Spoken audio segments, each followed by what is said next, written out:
The inconsistencies exhibited by the government in the current food crisis has been rather interesting to document. From mid last year, the authorities kept insisting that there was enough food in the country and there was no need for any imports. In the last 4 years, more than 84 billion shillings has been spent on irrigation and input subsidies, yet now 10 billion shillings is being spent to subsidize maize, which already is being imported tax-free. What could have gone wrong?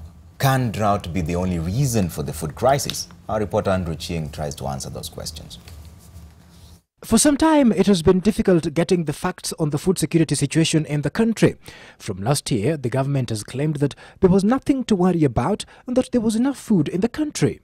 Tuko na mahindi ya kutosha. Wale ambao wanasema ya kwamba hatuna mahindi ya kutosha ni walaghai na ni watu ambao wanataka kutuletea mambo ya zamani ya kujaribu kutafuta njia ya kulete ama kuimport mambo ya mahindi kuje Kenya. Since it came to power in 2013, the government has spent more than 84 billion shillings on food production. Most of these funds have been on irrigation projects, providing subsidies of seeds and fertilizers to farmers and restocking the strategic grain reserves. In the last financial year, the government allocated nearly 21 billion shillings to irrigation projects, 5 billion shillings was used to subsidize seeds and fertilizers, and 1.6 billion for the strategic grain reserve. Perhaps why the Deputy President was keen on supporting farmers in June last year. Sisi tunashughulikia wakulima wa Kenya. That is the first market we must protect. Kuhakikisha kwamba wakulima wa Kenya wanapata nafasi ya kuuza mazao yao katika taifa letu. When reading this year's budget estimates, Treasury Cabinet Secretary Andrew Ochieng claimed that the government had rehabilitated and expanded national irrigation schemes by more than 27,000 acres between 2013 and 2016. The Treasury Cabinet Secretary allocated 6.3 billion shillings for irrigation projects, 4.1 billion shillings to subsidize fertilizer, and 1.3 billion shillings for strategic grain reserves. In February this year, at the peak of the drought that had hit the country, and when there was talk that there would be importation of maize, the government still claimed that it had enough food to cater for the drought crisis.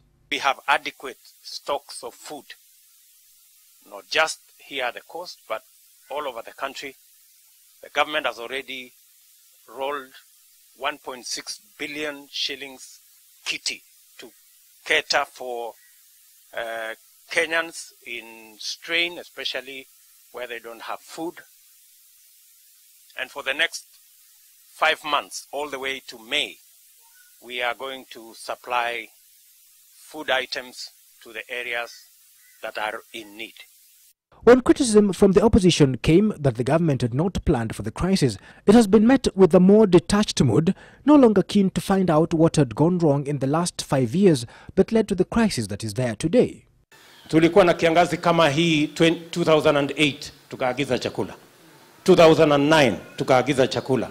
2011 tukaagiza chakula. Hakuna kitu kipya ambayo tuko nayo sasa ambayo hatujawahi kuwa nayo. Wale ambao wanatuambia saa hii wanatusomea mambo marefu walikuwa uongozini wakati huo. And they did what we are doing now. Instead, the government continues to thump its chest.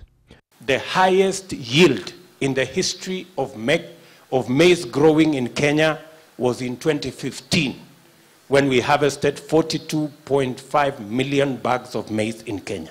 That is history. And that was under the Jubilee administration.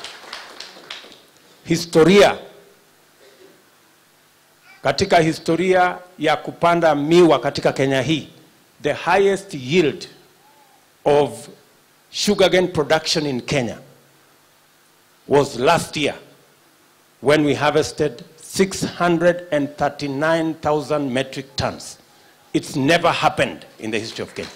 So why then is there a crisis? Worse still, other than maize, sugar and milk are the other food commodities which are out of reach for many Kenyans due to their high prices, nullifying the claim that production last year surpassed all other years. Could the drought experienced early this year have been the only reason for the food shortage? Governance expert Gabriel Muduma says there have been a lot of reasons for the crisis, and if there could have been better planning, things would have been different. He also says that the county governments ought to do more, as agriculture is now a devolved function, and that the government should rein in on hoarders. From one end, millers are telling you they don't have enough grain. Farmers are telling you we've already sold our maize at 40 shillings, but it's nowhere to be seen.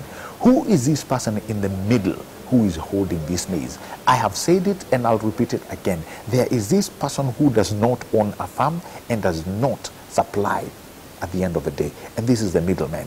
These are the people who play politics with commodities. And it's hard to remove these people because these are the people we are told time and time again, they are the cartels. For now, it would appear the politics of Unga have morphed into a different stage. From a time when critics of the government wanted the prices of maize flour to come down, now they're questioning how the subsidies were implemented and what caused the crisis in the first place. Andrew Ochieng, NTV.